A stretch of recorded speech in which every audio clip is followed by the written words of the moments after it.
বন্ধুরা, সাজানো উপসংসার চ্যানেলের একটি ভিডিওতে তোমাদের সবাইকে স্বাগত জানাচ্ছি। কালকে কোনো ভিডিও দেইনি, আজকে খুঁজে খাজে একটু বিভিন্ন রকম কম্বিনেশন নিয়ে একটা ভিডিও করতে বসলাম। কালকে সারাদিন ভীষণ ব্যস্ত ছিলাম। আজকে মৌ পিয়া দুজনকে নিয়ে ভিডিও করব। কল্লোলের যে অবস্থা, আমার বরেরও সেই অবস্থা, মানে অপারেশন করতে হবে স্টোনটা। কিন্তু ওই আমাদের তো খুব ড্যাসিপুসি লোক, একটুও ভয় টয় নেই। তো কালকে ওই সিটি স্ক্যান করার ডেট ছিল, ভীষণভাবে সারাদিন ওকে নিয়েই ছিলাম। মানে এত দেরি হয়ে গেছে মানে সে আর বলার না। বাড়িতে ফিরতে ফিরতে আর এত ক্লান্ত ছিলাম, কারণ একাই যেত, ওখানে বলেছে বাড়ির একজন কাউকে লাগবে, তো কে আর যাবে, আমি ছাড়া আর আছেই বাকি। তাই জন্য আমি আরও দুজনে মিলেই ছিলাম। তা বাড়িতে এসে আর ইচ্ছা করেনি দূর, একদম মানে ঠান্ডার থেকে বেরিয়ে রাস্তায় যখন বেরিয়েছি, স্কুটি নিয়ে গেছিলাম, প্রচণ্ড মানে রোদ লেগে, মানে হঠাৎ করেই গরমটা লেগে সারাক্ষণ এসির মধ্যে, হুট করে এরকম এসির থেকেই নন এসি। আর কলকাতার গরম যা হয়েছে, আমাকে খুব একটা ফেলতে পারেনি, আমার মাথা যন্ত্রণাই করে একটু রোদ লাগলে। বরের একেবারে ডাক্তার দেখাতে গিয়ে একদম সে একদম এলিয়ে, মানে গা ম্যাচ ম্যাচ, জ্বর। তারপরেও আজকে আবার বেরিয়েছে, আবার কখন ঢুকবে জানি না। বলেছি অসুবিধা হলে কিন্তু চলে আসবে। তো কিছু করার নেই, কাজের জায়গায় কাজ। তো এবার আমি কিছু কথা বলতে আসি। কালকে দেখলাম মৌও দোকান খুলছে, মানে সবাই কি নকল করতে যাচ্ছে না। মৌয়ের নকল করার দরকার নেই, অলরেডি মৌয়ের একটা দোকান ছিলই। আর এই শাড়ি কাপড়ে, জামা কাপড়ের ব্যবসা এখন মানে মারাত্মকভাবে ওয়াইটিতে ছেয়ে যাচ্ছে। সবাইকে দেখে আমারও একটু স্বাদ জাগছে, মানে ওই আর কি লাইভটা করার, মানে ব্যবসা করা না, বেশ লাইভটা করতে আমার খুবই ভালো লাগবে। একটু সুন্দর সুন্দর জামা আনবো, সুন্দর সুন্দর সাজার জিনিস আনবো, পরে পরে দেখাবো, দেখে দাম বলবো, দাম ঠামগুলো বলবো, আর সব সামলে নেবে আরেকটু, কারণ অত ধকল নেওয়া যায় না বাবা।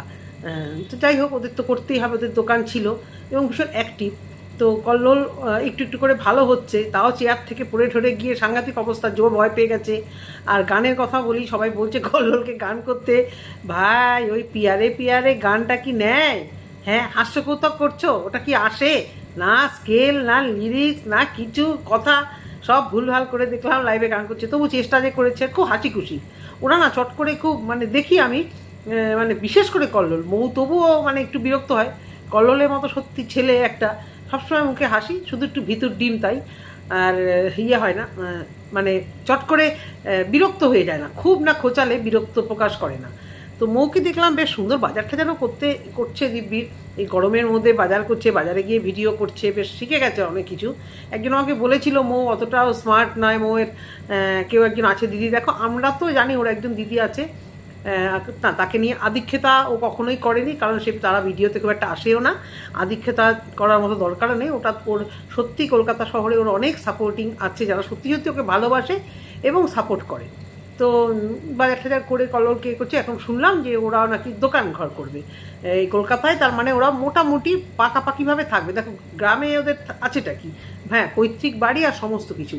ওদের যদি দুটো টাকা রোজগার করতে হয়, যে লেভেলে ওরা কলকাতায় রোজগার করবে, ডাক্তার দেখাবে, সমস্ত কিছু ফেসিলিটি তো বেশি। তো এখানে যদি ওরা মনে করে স্টে থাকবে, বিশেষত মৌ কল্লোলের এই যে একটা আইভি প্রক্রিয়া, তারপর সেটা যদি প্রেগনেন্ট হয়ও, ঠাকুর করে দু হাত ভরে আশীর্বাদ করছি মেয়েটার কোলে, সত্যি একটা বাচ্চা দাও। বাচ্চা ছাড়া ওর মাথা একদম খারাপ হয়ে যাচ্ছে, এটার থেকেও বেরোতেই পারছে না। এটা পজিটিভভাবে ও দেখতেই পারে যে যেটা না হচ্ছে, আমরা তো আছি স্বামী স্ত্রী, কিন্তু ভাবতে পারছে না, ভাবছে যে হ্যাঁ, কল্লোলে আরও বেশি ইচ্ছা নিজেদের একটা বাচ্চা হোক, সেটা ওদের ডিসিশান। তো আমি যেটা বলছিলাম যে ওরা এখানে কলকাতা থেকে নিশ্চয়ই প্রেগনেন্ট যদি হয়ও, তারপরে বাচ্চাটাকে আস্তে আস্তে অনেকটা বড় করেই বোধহয় ওখানে নিয়ে যাবে, কারণ তারপরেও তো অনেক চেকআপ ফেকআপ আছে। এই যে একটা জায়গায় ওরা অভ্যস্ত যাচ্ছে, মানুষ কী করে, বাসস্থান তো এইভাবেই চেঞ্জ হয়। কোনো একটা জায়গায় মানুষ যায়, সেখানে গিয়ে গিয়ে যদি ভিটে মাটি তার না মানে নাও থাকে, যদি অভ্যস্ত হয়ে যায়, সেখানে থাকতে থাকতে তার একটা ওইখানটার উপরেই সে অভ্যস্ত হয়ে যায়। আর ওরা বড় বাজার থেকে সম্ভবত মাল আনে। প্রথমে আমি ভেবেছিলাম বাগুইআটিতে বিশাল সেই কারখানা আছে, নাইটি চুড়িদারের কারখানা, আমি ভেবেছিলাম যে সেখান থেকে হয়তো আনে। তারপরে এখন মনে হলো যে বললো 100 টাকা তেল, মনে হয় ওখান থেকে ওই কেষ্টপুর, উল্টোডাঙ্গা, বাগুইআটি থেকে বড় বাজার আর কি 50 টাকার তেল হয়তো লাগতে পারে। তো আর আজকে বললো বাড়ির কাছে একটা জায়গা থেকে অনলাইনে নিচ্ছে। আজকে মনে হলো বাগুইআটির কোনো ফ্যাক্টরি, বাগুইআটিতে আছে অনেক, মানে নাইটির কারখানা, সেখান থেকে হয়তো এনেছে। তো জানি না, সেটা ওদের ব্যাপার, কিন্তু দোকানের ডিসিশান কতটা ঠিক সেটাই বলার।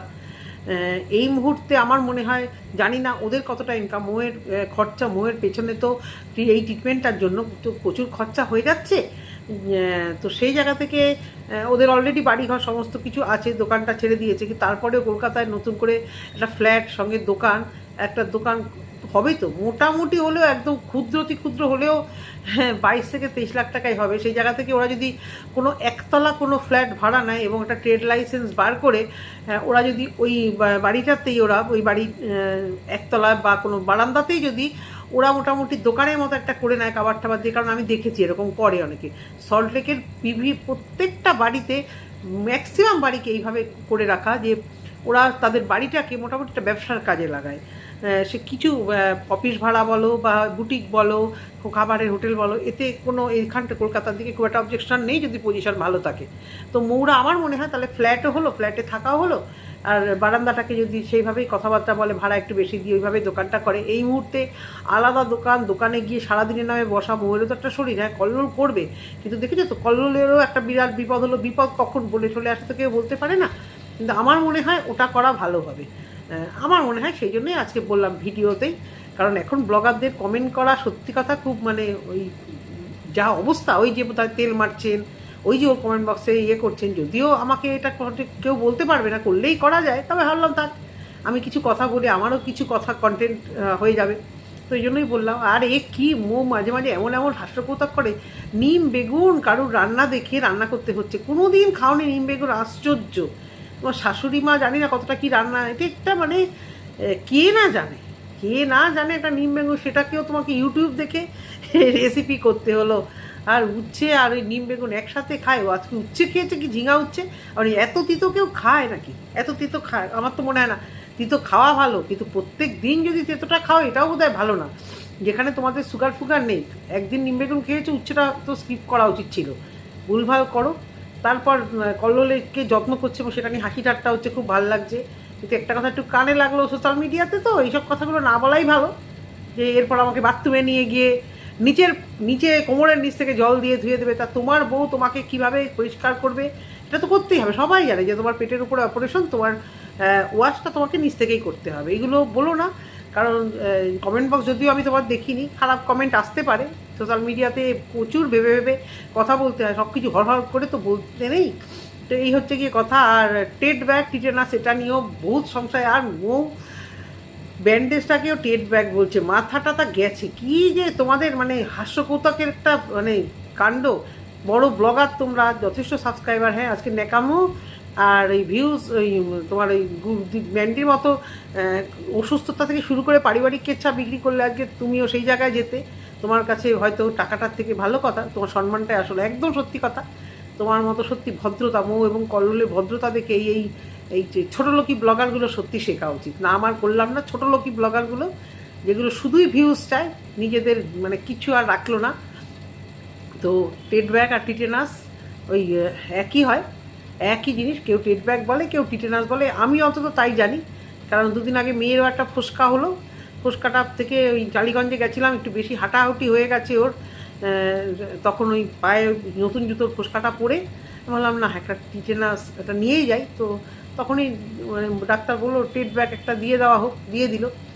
তো সেই থেকে আর আমরা তো নিতেই হয়, বিড়াল ফেরাল আছে যখন ঘটে। আমি যদিও চট করে নেই না, তো জীবনে কি নেই 6-7 বার তো নেওয়া হয়েই গেছে, হাতটা একটু ব্যথা হয়।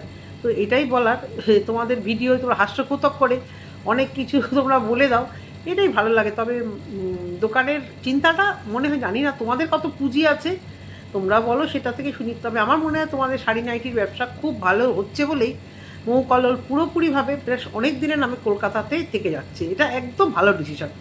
আমার পাশে থাকছে, ভালো তো ডিসিশন হবে না আমি মনে করি। তোমাদের এখন অল্প বয়স, পয়সা কামানোর জন্য প্রচুর লোক মানে কলকাতার বাইরেও থাকে, তাই না? তো তোমরা না হয় একটু একটা কোচবিহার থেকে কলকাতা এসে থাকলে, এতে তো ভুলের কিছু নেই। ও বাড়িতে তো তোমাদের কোনো চাকরি বাকরি, বাচ্চার পড়াশুনো, কোনো এমন কোনো বাধা নেই যে ওখানে গিয়ে তোমাদের থাকতে হবে। মাঝে মাঝে টুকুস টুকুস করে তো যাওয়া হচ্ছে, তাই না? তো এক জায়গায় সেটেল যখন হয়ে থাকছো সুন্দরভাবে, তবে হ্যাঁ ফ্ল্যাট যদি একটা কিনে নাও সব থেকে ভালো হবে ইএমআইতে। এই ভাড়ার টাকাটাই যদি ইএমআইতে দিয়ে নাও একটা ডাউন পেমেন্ট করে, সেটা তোমরা অবশ্য জানো, আমি তোমাদের জ্ঞানটা আর কী দেবো। কেষ্টপুর বাবিঘাটিতে ভিতরের দিকে ফ্ল্যাটের দাম এমন কিছু না, কিন্তু বেশি ভিতরে গেলে তো তোমাদের আবার জামা কাপড়ের ব্যবসাটা মানুষ আনতে যাবে, অবশ্য পাড়ার লোকেরাই যাবে, তবুও একটা পজিশন রাস্তার একটু পাশে হলে বেশি ভালো হয়। তো দেখো পুরোটাই আমরাও দেখবো। এবারে আসি আমাদের নায়িকা পিয়াকে নিয়ে। এ পাগল ছাগল না কি মানুষ না কি একে কী বলবো বলো তো? হ্যাঁ, ওই জেলো চিপস খাওয়া কম্পিটিশন দেখাতে গেছে, ওই যে কন্টেন্ট নেই, শুধু আনকমন করতে হবে। কী ভিউজ পেয়েছো ভাই আনকমন করে? আনকমন করতে গিয়ে তো জীবনে মানে জীবনটাকেই পুরো আনকমনে ফেলে দিয়েছো। দুদিন আগে একটা বাইক উল্টে গেছে, ওরে বাবা রে বাবা, কি থামনেল রে, কি চাইছোটা কি? হ্যাঁ, অ্যাক্সিডেন্ট বা কোনো খারাপ কিছু আসলে কি বেশি ভালো লাগবে? একটু বাইক পড়ে গেছে ভালো কথা, তুমি ওটাকে ভিডিওতে বলেছো, সুযোগ না, ওটাই সুযোগ দিতে হবে ওটাকে থামনেলে। আর কি ভয়ানকভাবে সত্যি কে না যাবে ভিডিও দেখতে, যদিও আমি খুব ভালো মতোই জানি যে ও ভিডিওতে থামনেলে যেটা দেবে ওটার 1/4 তো ওর সাথে হবে না, খুব ভালো মতো জেনে আমি তবুও একটুখানি দেখেছি। বাইক পড়ে গেছে, কি মুখের তার মানে এক্সপ্রেশন, বাপ রে বাপ! এই যে গালাগাল খাওয়ার জন্য এই কাজগুলো করে বসে, ম্যাচুরিটি কিচ্ছু নেই।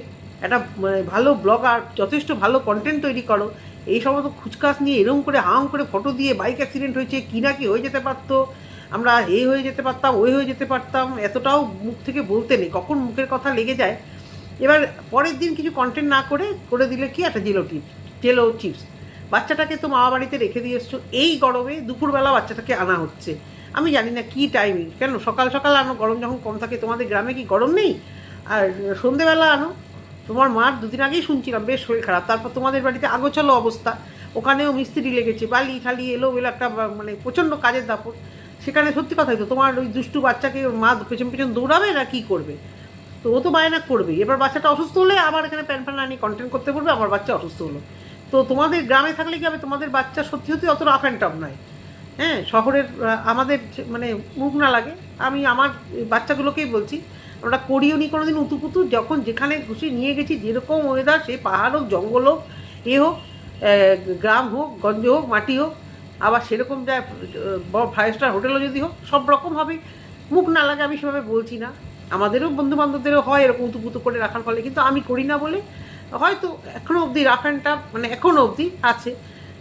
তো ছেলে তো অনেক বড়ই হয়ে গেল, এ অসুখ বিসুখ তো মানুষের হতেই পারে, জ্বর জারিয়েই সেই, কিন্তু তোমার বাচ্চা এমনি অসুস্থ, তো প্যানপ্যানানি করতে বসে না দুদিন পরে, এই গরমে ওই দুপুরবেলা সাইকেলে টোটো সহ্য হবে না, ওকে তো বুঝতে দিতে হবে যে আর 5টা বাচ্চার মতো তুমি নও, তোমার ইমিউনিটি সিস্টেম এমনি খারাপ। তারপরে মা হিসেবে আর কি বলবো, চিপসের একটা ইয়ে নিয়ে বসে গেছো, এর থেকে আর তোমাকে কী বলবো? এই জেলো চিপস আমার বাড়িতে অর্ডার করে এনেছিল।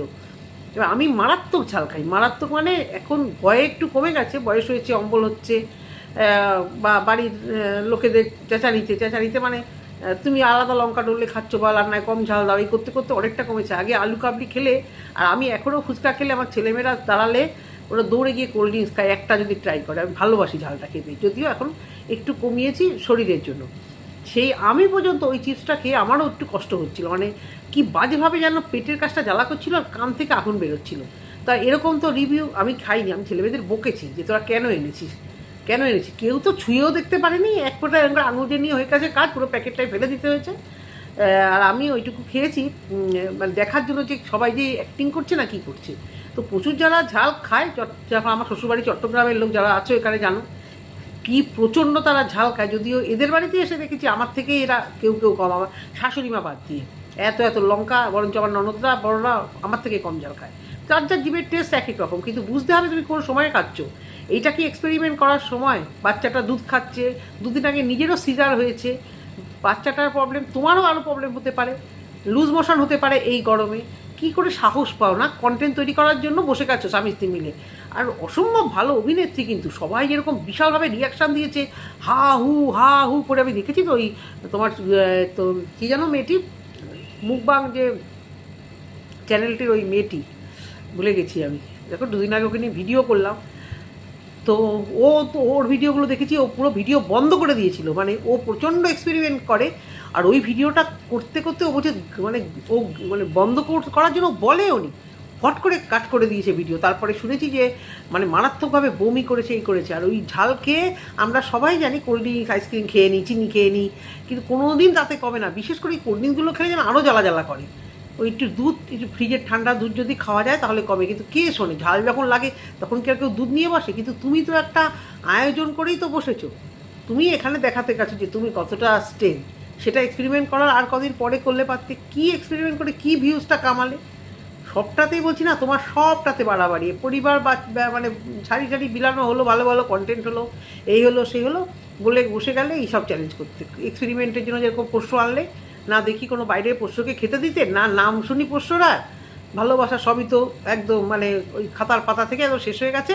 খালি যেখানে বসে থাকো মাচাটার সামনে, আমার দেখলে খুব কষ্ট লাগে ওই জায়গাটায়। তোমরা ভুলতে পারো না হয়তো, তোমরা ভিডিওতে হয়তো বলো না, শ্বশুরমশাইকে 100 বার বলো, সত্যি কষ্ট লাগে। শ্বশুরমশাই আর পোষ্য তো এক না, কিন্তু আমার কাছে ওরা পোষ্যর মতো, যেহেতু আমি সেই জায়গা থেকেই বলি।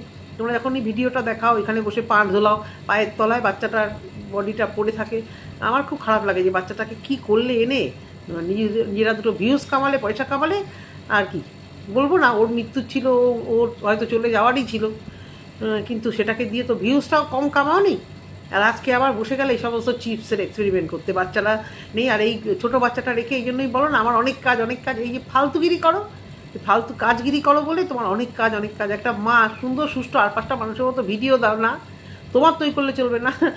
ভিডিওতে ভালো করার জন্য সত্যি সেই ঝুড়ি নিয়ে কোথায় চলে যাবে, বৃষ্টির মধ্যে ভিজতে থাকবে, তারপরে সেটা একটা কন্টেন্ট হলো। তারপরেই জানো বন্ধুরা, এসব খেয়ে না আমার একদম মারাত্মক শরীর খারাপ হয়েছে, আমি আর উঠতে পারছি না। তো চালিয়ে যাও তোমরা ব্লগাররা এইসব, তবে তুমি এই মানে আনম্যাচিওর কাজগুলো একটু বোধহয় বাচ্চাটা একটু বড় হোক তারপরে করো। তুমি তোমার ভিডিওতে তুমি কাজের দিদিকে সরিয়ে দিয়ে নিজে কাজ করো, তোমার ভিউয়ার্সরা তো ওটাই দেখতে ভালো লাগে, তোমার এই ট্যালেন্টটা দেখতেই ভালোবাসে, এগুলো করো, নিশ্চয়ই ভালো লাগবে। কিন্তু এই বাড়াবাড়িটা জানি না, তোমাকে কেউ কিছু বলে না কেন, ওসব কার কথাই বা শুনবে, বরের কথা মার কথা থরি শোনো তোমরা, তোমাদেরকে যেটা করতেই হবে। দেখো বাচ্চাটার কোনো ক্ষতি না হয় এই জন্যই বলা, বাদ বাকি তুমি যদি সহ্য করতে পারো করো, কিন্তু আমার ভিডিওটা ভালো লাগেনি, থাম্বনেলটা তো আরও অসহ্য লেগেছে।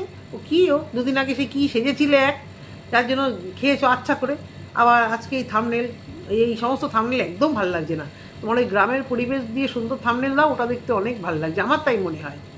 যাই হোক, এইটুকুই কথা বলার। ম্যান্ডি দেখলাম খুব বেশি করে লিখেছে, ম্যান্ডিকে নিয়ে ভিডিও করব বন্ধুরা, তোমরা কিন্তু অবশ্য করেই দেখো, ঠিক আছে? যদি পারি বিকেলে একটা ভিডিও করব, আর যদি না পারি আর কিছু করার নেই। তো ভিডিওটা এখনই শেষ করলাম, টাটা।